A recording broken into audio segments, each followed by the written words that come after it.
Ya, ya. Muy bien, continuamos con la segunda parte de este debate sobre la identidad nacional que está muy bien, ya con el maestro Omar García. Habíamos quedado en la idea de la diferenciación que nos iba a presentar el maestro entre súbdito y vasallo. Le escuchamos, maestro. Muy bien, maestro Roger. Súbdito es aquella persona común del pueblo, es decir, que puede ser un campesino libre o un artesano libre, que está sujeto a las leyes del reino. Tiene que obedecer la autoridad del rey. Vasallo es la persona que teniendo, ojo, que teniendo propiedades, necesita la protección de un señor. Necesita la protección de un señor que es más fuerte. Por lo tanto, ese vasallo le va a deber lealtad.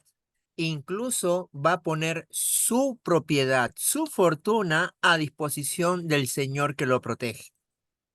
Por lo tanto, muchas veces el rey también, que tenía tierras, también se convertía en un señor feudal. Claro está que durante la alta Edad Media hubo señores feudales que eran más poderosos que los reyes. Por eso es que los reyes pues tenían una autoridad bastante limitada. Pero conforme los reyes comenzaron a ganar la lealtad del ejército, comenzaron a construir ejércitos nacionales, y estamos hablando aquí del siglo XIII, siglo XIV, es como los reyes comenzaron a desplazar a los señores feudales, convirtiéndolos en vasallos de él. Los señores feudales pasaron a convertirse en vasallos del rey. No eran súbditos, porque estos vasallos tienen rango de nobleza, pero se supeditaban al rey por su protección. El rey, al tener ejército, podía quitarle sus tierras, podía quitarle sus fortunas, pero al jurarle lealtad al rey, el rey los protegía con su ejército. De ahí el nombre de corte, porque estos señores feudales pasaron a ser cortesanos del rey, pasaron a vivir cerca a él o incluso en el palacio del rey. De esa manera el rey los controlaba, los avasalló. De esa manera nacieron los reinos absolutistas. Muy bien, para seguir más o menos con la dinámica y de la identidad cultural, ya porque esto de los vasallos y del súbdito también es importante, pero para no alejarnos mucho del tema, ya es importante porque la identidad cultural, hoy día nosotros nos consideramos, a partir de la Revolución Francesa, se nos da el término de ciudadano, porque cambia la situación, ¿verdad? Como le dicen, hay una cierta revolución, ciertos cambios al pasar a la República, hay varios cambios. Eso también te ¿Sí? constituye con la identidad nacional. Pero Sí. volviendo a la idea, para no salirnos mucho porque ya nos vamos a ir, sino a los feudales y otra cosa. Sí, claro. Ya, entonces, eh, yo he buscado aquí diccionario de la RAE y nos dice que una colonia, por ejemplo, nos dice una colonia es algún grupo de personas que va a otro lugar. Por ejemplo, los colonos peruanos en Italia, en Miami. ¿Te parece que ese es tu concepto de colonia, lo que había en el Perú, o te parece que es otra la conceptualización? No, es otra la conceptualización, tú bien lo has dicho. Eh, Tanto tú como yo somos también profesores de geografía y ¿Mm? enseñamos geografía política. Para la geografía política, la colonia es una sociedad, estamos hablando de un estado, una sociedad jurídicamente organizada, que entrega parte o su absoluta soberanía a un estado para que lo proteja o para poder lograr el desarrollo económico y social que por sí solo no puede.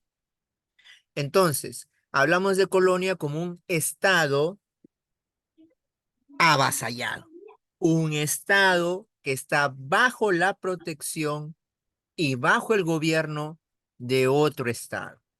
A ver, Por ello, tomando la idea, Mar, a ver, para que tomemos esta idea, ujú, disculpa que te corte, no, no te preocupes. bajo el concepto que tú me has dado, una sociedad que entrega parte de su soberanía, parte o toda, dices, Ujú, para que sea protegida, en este caso, el imperio de Tahuantinsuyo, su jefe, su gobernante, lo que quedó el imperio, ¿no? O sea, los ¿sí? cambios, los curacas.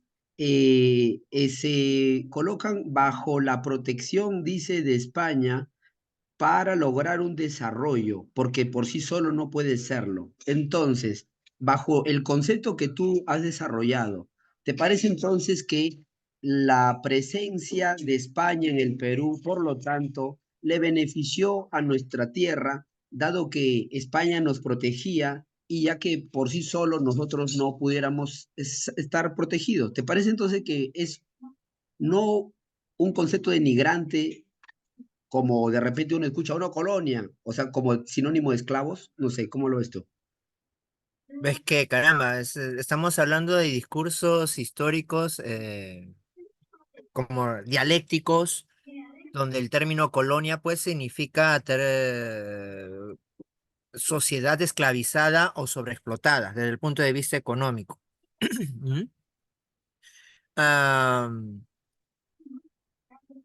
Siendo los más objetivos posibles, en ciencias sociales, lamentablemente la objetividad no logra el 100%, pero tratando, luchando por ser 100% objetivos, estamos hablando de una sociedad que había logrado grandes avances científicos. Nuestra sociedad también tuvo grandes avances científicos, pero a diferencia de nosotros, Europa tenía millones de habitantes. El Imperio del Tahuantinsuyo, no sé lo del Imperio Azteca, hoy nos dicen que también manejan una cifra igual. Estamos hablando de un imperio que tenía 10 millones de habitantes a lo mucho. 10 millones de habitantes. Para que usted se haga una idea, profesor Roger, hoy día en Lima, provincia de Lima, solamente hay 11 millones. Y el Imperio del Tahuantinsuyo tenía 2,5 millones de kilómetros cuadrados. ¿Se imagina la dispersión poblacional? En cambio, Europa, que es prácticamente un poquito más grande que el Perú, que podríamos decir que es Colombia, Ecuador, Perú y Bolivia, y ahí está Europa, eh, tenía ya 60 millones de habitantes. Entonces, los imperios tenían que competir por lograr mejoras tecnológicas y por lograr abastecer a sus mercados. Ellos, por la presión social, tenían que seguir desarrollándose científicamente. Muy bien. Entonces, de no haber sido los españoles, a América hubiesen llegado los portugueses o los británicos o los ingleses. Agárrate, En ese momento ingleses. Entonces, agárrate. Ahí sí hubiera sido fea la cosa, ¿no? Porque ya, claro, porque ya sabemos que los portugueses en Brasil dejaron la actual de Brasil, la mitad son negros. O sea, ya hablamos de ya, otra realidad. O hablamos, claro. bueno, y ellos sí hacían más esclavitud, ¿no? A diferencia del Eh, Perú, que nosotros, bajo las palabras de Humboldt, aquí los esclavos son casi ninguno. Eso dijo tras terminar su viaje de acá del Reino del Perú y del Reino de España.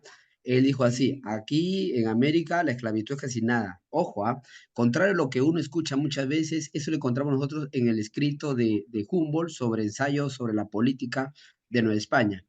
es Eh, que hay mucha, disculpa, Roya, que te haya interrumpido, pero es que hay mucha confusión entre el término esclavo y súbdito, ¿no? Un súbdito es libre, un esclavo es un bien, o sea, se podía vender, se podía comprar, pero a diferencia del Brasil, a diferencia de Estados Unidos, y tú, tanto tú como yo sabemos la geografía del Perú, en un Perú accidentado, complejo geográficamente, que parece un papel arrugado por las 8 cadenas cordilleranas andinas, la esclavitud en masa no podía darse.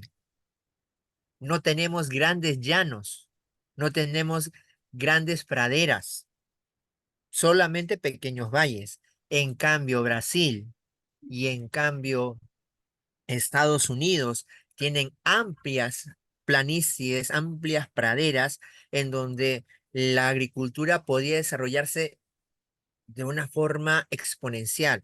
Para eso necesitaban gran cantidad de mano de obra que no tenían los indígenas brasileños o bueno, amazónicos y los indígenas de las praderas norteamericanas eran pocos. Si aquí en el Tahuantinsuyo eran pocos, imagínate en esas tribus dispersas. Entonces los ingleses y los portugueses llegaron con una mentalidad. Primero, eh, conquistar territorio, conquistar territorio. El colono inglés básicamente lo que quería era llegar, trabajar en la tierra, él mismo en la tierra, y si habían habitantes ahí, los mataba. Punto y se acabó. En cambio, el español vino aquí no solamente por oro y por plata, vino por tierras, pero también vino por seres humanos. El español quería convertirse en un señor de tierras y de seres humanos. No quería él mismo trabajar la tierra. Por eso le digo, o sea, España, para ya, ya tocamos ahí temas teológicos más profundos, para fortuna del Perú y de México, o para fortuna de nuestro espíritu, llegó España. Que si Estás hubiese siendo llegado, hereje, que Omar. si... Omar, te van a catapultar. Omar, tú eres prohispanista. Omar, por Eh, favor, te van a quitar de la comunidad de historiadores del Perú. bueno, no estoy en el colegio, todavía no me he inscrito, así que, pero sí, sé que algunos alumnos me han dicho, profesor, pero el profesor de historia me dice que no, que los españoles vinieron con saña, que la cruz y la espada. Bueno, yo le digo, bueno, llegaron con la cruz y la espada, es cierto, pero también hay que tener en cuenta de que era el proceso histórico de aquel momento. Los españoles tuvieron que hacer lo que tenían que hacer.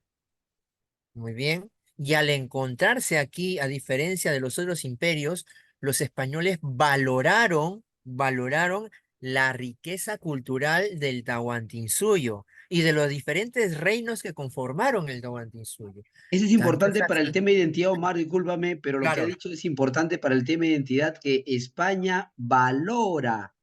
Y eso lo Ujú. vemos en muchas cosas, ¿no? O sea, si vemos los platos típicos, si vemos las danzas, que es la identidad cultural, España valoró, a diferencia de Inglaterra que arrasó, ¿no? Mira, claro, mira, disculpa que te interrumpa. ¿Quiénes hicieron los primeros diccionarios quechua, español, español, quechua? Fueron sacerdotes. Fue la iglesia la que recopiló, porque ellos eran los únicos ilustrados, o sea, los únicos que tenían pues una formación, digamos, académica. Los que vinieron después eran pues mercenarios. El mismo Francisco Pizarro con sus limitaciones intelectuales era un personaje audaz e inteligente. Desdeñar a Pizarro es algo que lamentablemente muchos todavía hacen. Pizarro, con toda su ignorancia, fue un personaje inteligente y valiente, a pesar de sus limitaciones. Y entonces, Justamente, dígame, mira, justamente, ahí hay cosas que por apuntar, ¿no? Si es que España valora lo que hay aquí, hay una mujer, hay una mujer llamada Isabel la Católica, que desde el primer plano, para que veamos cosas que no nos enseñan, Isabel la Católica castigó porque Colón esclavizó como 1.500 indígenas, lo castigó, lo metió preso. Y bien claro dijo, Isabel la Católica dijo, todos son mis súbditos. Bueno, fue el término que utilizó. Ya, claro, todos los de España, los de América son mis y todos son libres, prohibido esclavizarlos. Por eso es que claro, cuando yo les digo, mira, estoy diciendo claro, ¿ah? Pero cuando yo le digo a los claro, alumnos, cuando yo les digo, ¿quién te libera de la esclavitud? Dicen, fue Castilla, Castilla me libera de la esclavitud. Oye, si tú no eres negro, ¿cómo Castilla te va a liberar de la esclavitud? Oye, de verdad parece mentira, todas las aulas dicen lo mismo. Quien te libera de la esclavitud es Isabel la Católica, porque cuando llega Cortés allá, Moctezuma era esclavizador. Cuando llega aquí con Atahualpa y Huáscar, eran imperios esclavizadores. Quien más bien dice que todos los americanos son libres súbditos, fue el término que aplica, súbditos de España y libres, prohibido esclavizarlos, es una mujer, Isabel la Católica. Y por eso que también esto ataca fuertemente el discurso feminista, ¿no? De la mujer antes no tenía poder. Aguanta, aguanta, ¿qué está pasando? ¿Y quién era Isabel la Católica, por ejemplo? No sé, ¿qué dice eso, sí. Marco? Bueno, de acuerdo contigo, ¿no? Quiso el destino, quiso Dios, para los que creemos en Dios, quien liberara a los esclavos negros también tuviera el nombre del reino, Castilla, ¿no? ¿Qué cosas, ah? Sí, cosas que uno pues descubre en la historia, pero tú tienes razón, Isabela Castilla prohibió toda forma de esclavitud y, ojo, la católica, ¿no? O sea, si bien el Imperio Español buscaba, digamos, oro, plata, el mercantilismo estaba en boga en sí, también se preocupó por las almas de los gentiles, cosa que otros imperios no tenían, pues en ese momento, para nada en sus mentes, ¿no? Hay que hacer la Por eso le... acotación, hay que hacer la acotación, hay que hacer la acotación. Acá tantas ideas que van y vienen que uno no puede cortar uno a otro, porque hay tanta acotación, ¿no? De que justamente aquí lo que dijo Isabel la Católica, dijo justamente, allá ustedes van a evangelizar, ustedes van a llevar el evangelio, a diferencia de lo que hicieron pues los británicos, que no hay que dejar de lado que eran protestantes. Lo que hoy son Sí, pastores, no, eso es su pasado. No, no decir que los pastores actuales son igual que los británicos que eran pues descendientes de Enrique VIII, pero ese es el pasado que muchos no saben. Y por eso se critica a la Iglesia Católica cuando la Iglesia Católica ha hecho una labor increíble, como dices tú, ¿no? En cuanto a la identidad cultural, por ejemplo, lo que hace es evangelizar con el propio idioma, en los diccionarios en quechua. Se enseñaba quechua en San Marcos y sería, no sé, una tarea para ti, Omar. ¿Quién quitó el quechua que durante 300 años se enseñaba en la universidad? No sé qué era, Omar. el quechua se dejó de enseñar en la dictadura de Bolívar. No, no. Sí. Está sacado una vaca sagrada. Porque ese sí no era Bo- chivo, ¿ah? Ese sí era sí, un no, bueno, toro, ese era un bueno, toro. Bolívar se creía el Napoleón de América del Sur, ¿no? Él quería crear aquí una especie de confederación del Rin con la Confederación de los Andes, ¿no? Pero en fin, pero lamentablemente no se ha recuperado eso, ¿no?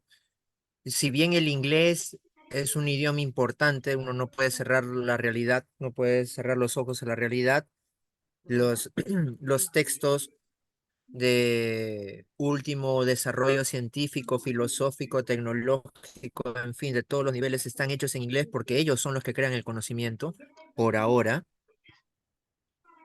Uno debería de aprender en primaria, debería aprender mínimo el quechua básico, ¿no? Tal vez ya no el intermedio o avanzado, pero sí el básico, como una forma de poder conciliar precisamente el aporte cultural andino. Bueno, aunque dicen que el quechua nació en la costa, pero el aporte cultural autóctono. Yo pienso que un peruano debería aprender eso para consolidar su identidad tanto como peruano, pero también como americano, Claro, ¿no? También como importantísimo, Omar, americano. importantísimo, importantísimo, porque hoy día el indigenismo plantea que hay que enseñar quechua. Y el indigenismo odia a España cuando España enseñaba quechua. Más bien, Claro, justamente, o sea, para ver las contradicciones, ¿no? Y la ignorancia en la que estamos. Este, el idioma, el quechua más bien va a ser utilizado por los españoles como un medio de unión, porque acá se hablaban muchas lenguas, inclusive se habla el aymara, tal y cual, todo un problema, pero es lamentable cuando yo escucho a mis colegas de Cantuta y de San Marcos que dicen esta frase, lógico, conforme tú dices también, ojo, fuera de la historia, es antihistórico, dicen España, es indigenismo, es antiespañol. Dice, España nos impuso su idioma, el castellano. Oye, pero si España hizo diccionario, si España enseñaba el quechua, el que popularizó el quechua fue España. ¿Cómo decir que España impuso su idioma? ¿Qué dices al respecto? bueno, como te digo, todo tiene un tiempo particular. España va a imponer o trae su idioma y es necesario para que la gente pudiese entender los aportes culturales de España. Eso es obvio. Así como nosotros aprendemos inglés para entender cómo funciona una computadora, cómo funciona un carro último modelo, en fin, e incluso yo veo en las maestrías que es necesario aprender inglés porque los últimos textos de avanzada, de profesionalización, están en inglés. Entonces España, por lógica razón, también tenía que imponer el idioma. Pero ojo, España y la Iglesia española, recuerda que hubo el Real Patronato otorgado por la Santa Sede, la Iglesia española consideró necesario aprender los idiomas aborígenes como una forma de integración espiritual. Ah, sí, por ahí de repente alguien te va a poner en el YouTube, pero hubo la extirpación de idolatrías, pero hubo pues la destrucción de los templos. Bueno, caramba, la Iglesia Católica está hecha por seres humanos, pues no, o sea, también cometen errores, es como una forma de acentuar la catequesis, como una forma de cuidar la integridad del dogma católico. Y ojo que aún así, como te he dicho, hubo sincretismo religioso. Nuestros antepasados aborígenes mezclaron su cosmogonía con los dogmas católicos. Entonces, fue una forma de pretender proteger a la iglesia, qué sé yo. Fue un Omar, error, sí, fue un Omar, pero error. ¿no te parece que más bien nos volvimos bilingües? O sea, Sí, pero nos porque volvimos bilingües. imposición, ¿sabes yo dónde lo veo?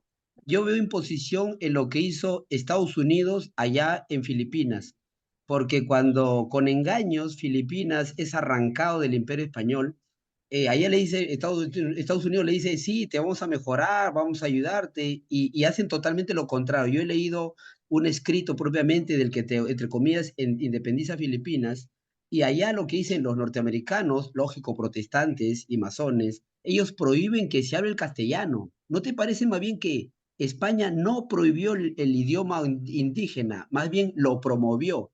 ¿No te parece que más bien nos volvimos bilingües A ver, y más de bien repente, lo que hicieron los españoles, el caso por ejemplo de los sacerdotes, fue aprender la cultura, fue inculturizarse de nosotros, porque no solo se aprende la lengua, se aprende la cultura. O sea, hay una eh, inculturación, hay una, o sea, una unión de culturas. La iglesia, para, por ejemplo, va a asumir la cultura del Perú, porque se asume, pero lo contrario, más bien no sería imposición, no se dio allá en Filipinas, por ejemplo. para dejarme entender, cuando hablo de imposición, hablo por el peso del momento histórico. O sea, aquí no es que hubo que cada soldado español con la espada o con el arcabuz obligaba a los aborígenes a aprender español. No, ellos por la fuerza de las circunstancias tuvieron que aprender el castellano, tuvieron que aprenderlo Como para nosotros dejarse hoy el entender. inglés, ¿te refieres? Como nosotros hoy Claro, el inglés. a eso, ahí está, se me dejó entender. Así es, o sea, es el momento histórico en el cual tú estás viviendo. Hoy día está el famoso Spanglish, que mezclamos palabras inglesas Ok, ok, con castellanas, ¿no? ok. Ok, o sorry, ¿no? En vez de decir permiso, decimos sorry, ¿no? Entonces, ya, más adelante, nuestros hijos o nuestros nietos van a tener que aprender, pues, mandarín, ¿no? Allá. Entonces, Lo que pasa es que claro. yo escucho en las aulas, yo lo escucho y eso crea odio a España, cuando los profesores de lenguaje no lo dicen como tú dices. Los profesores de lenguaje y de historia que he escuchado dicen, ellos nos imponen, nos arrancan el idioma nativo y nos imponen el castellano. Eso es lo que yo escucho. No, no, no, no, para nada. Yo sí, bueno, yo sí les explico a los chicos que es por la fuerza de las circunstancias. Y el ejemplo que yo te acabo de mencionar es el que yo también digo. Pero es que, mi estimado Roger, mm, el colegio de profesores, el sindicato de profesores, hace lo que combate. Está dogmatizado. dogmatizado. Entonces, al Ah, estar su dogmatizado, fuerte, no puede fuerte, crear son identidad. palabras fuertes. Sí, está dogmatizado y al estar dogmatizado no puede crear una identidad nacional. No puede ser. Los profesores, en vez de explicar, en vez de fomentar el interés en la historia y en la geografía, centran su enseñanza en el caso de la historia, el resentimiento, y en el caso de la geografía, la resignación, ¿no? La geografía, pucha, no se puede, pues no tenemos la tecnología, tenemos que pedirle, ¿no? Cuando nosotros nos conocimos en Trento, ¿no? Y cuando hablamos, pues, en secundaria sobre las actividades económicas, tenemos que aprender, yo siempre hago eso en geografía, mezclo historia con geografía, tenemos que aprender de la sabiduría de nuestros antepasados prehispánicos. Ellos resolvieron el problema de las montañas adaptándose a ellas, no destruyéndolas.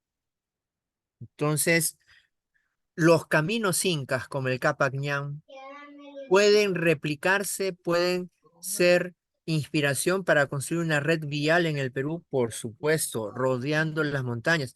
Claro, ahora tenemos también pues tecnología que nos permite por ahí construir túneles y podemos mantenerlas afirmadas, podemos construir formas como mayas, qué sé yo, y ojo, ahí yo juego con la imaginación.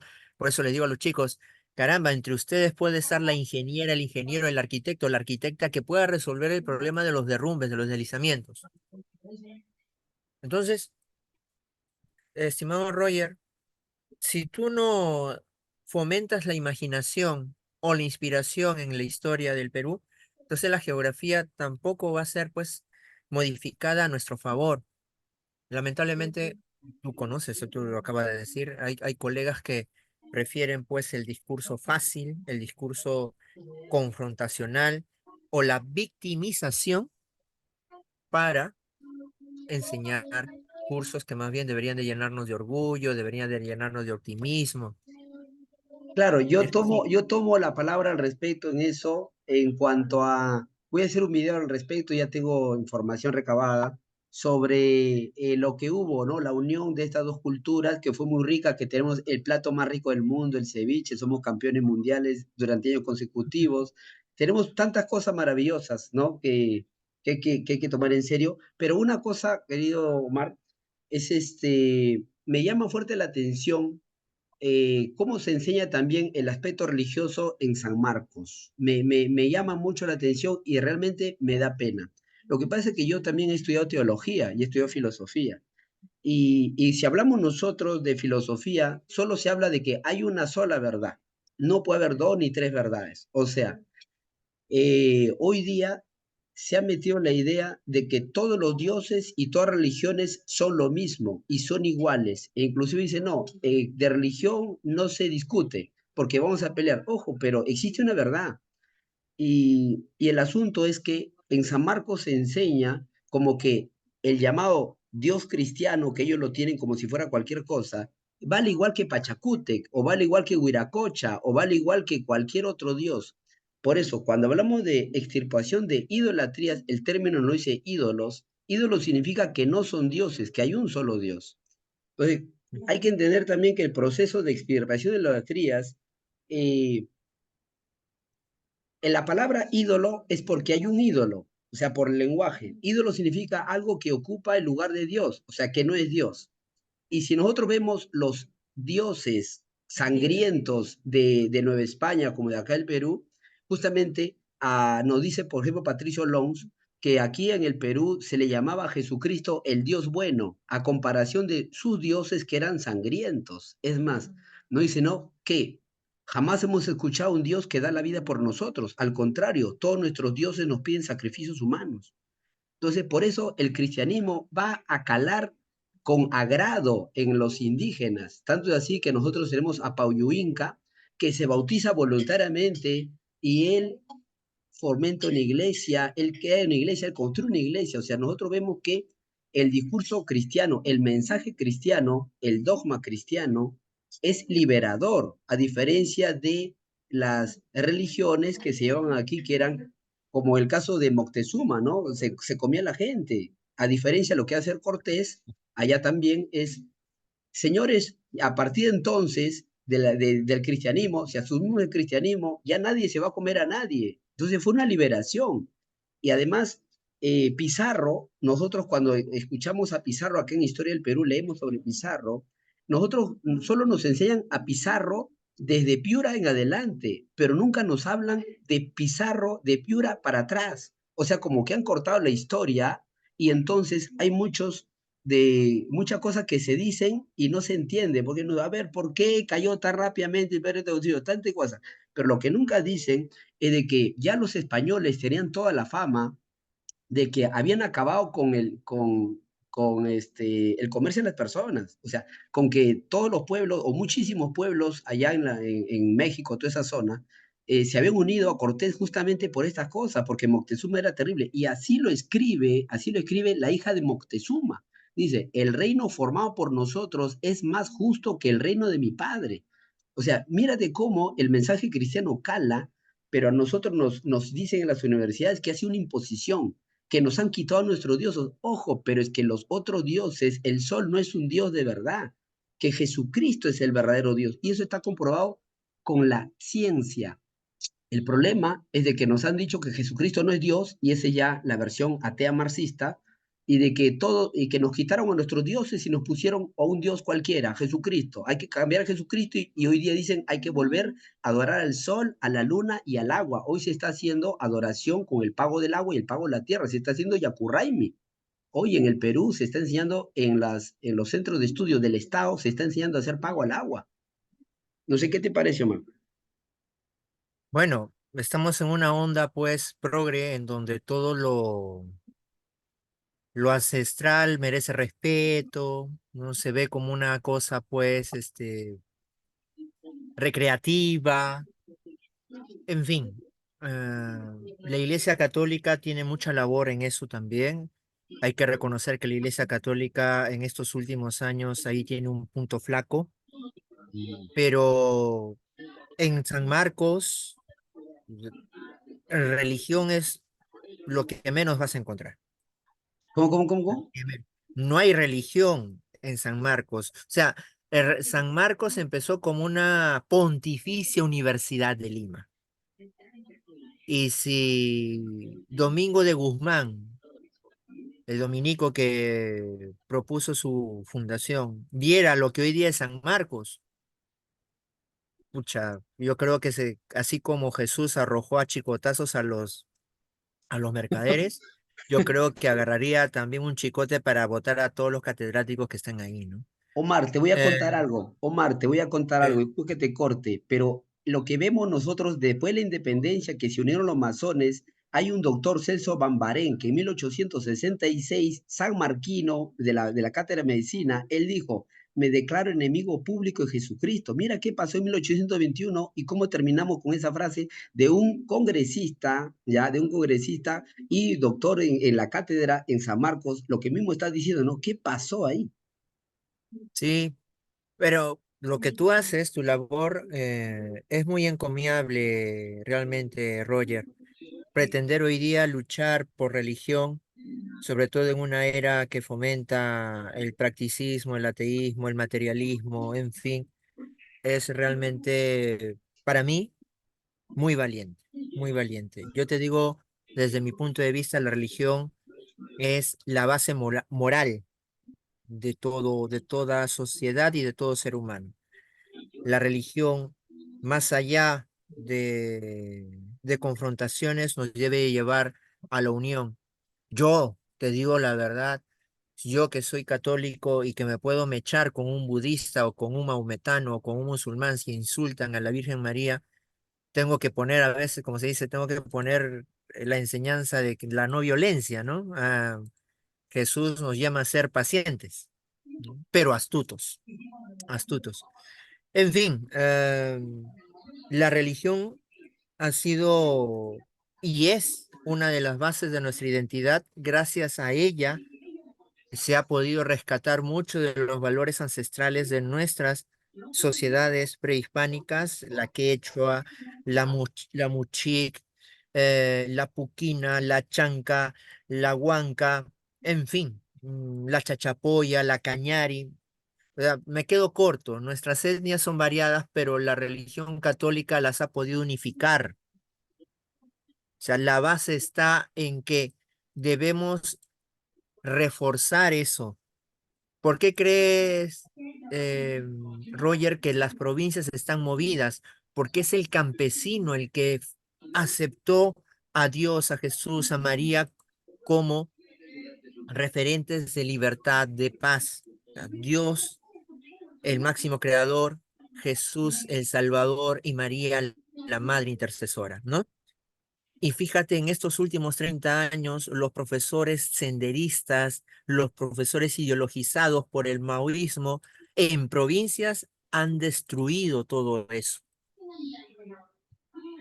lo han destruido. Entonces, debemos ir por ahí, debemos de combatir, ya habló la palabra tal cual, combatir a esos profesores que en vez de fomentar la unión entre los peruanos, fomentan la división. La religión católica fue la base de la peruanidad y sigue siendo la base de la peruanidad. ¿Podemos aceptar a otras religiones? Pues caramba, tampoco somos fascistas, ¿no? Pero el Estado debe de promover a la religión católica porque es la base de nuestra identidad nacional. O sea, yo no entiendo por qué ahora el curso de religión es un curso optativo. Yo no entiendo por qué religión se vuelve a hablar de Dios o a hablar de moral religiosa, se vuelve hoy día como tabú, ¿no? No, no hables, no, no, no, no. Pues, es que Jesús incomoda, pues, ¿no? Jesús interpela. Es que los Hablar de masones Dios, gobiernan, los masones gobiernan. claro. Bueno, pues Nos volvemos a unir, Omar. Muchas gracias, ya, ¿ah? Se acabó el tiempo. En otra ya. oportunidad. Te van a Cuídate. agradecer las futuras Bendiciones. generaciones. Máximo, Oh, Omar. Gracias. cuídate, gracias. Dale Lo un máximo, abrazo. Omar. Un abrazo, Cuídense. un abrazo.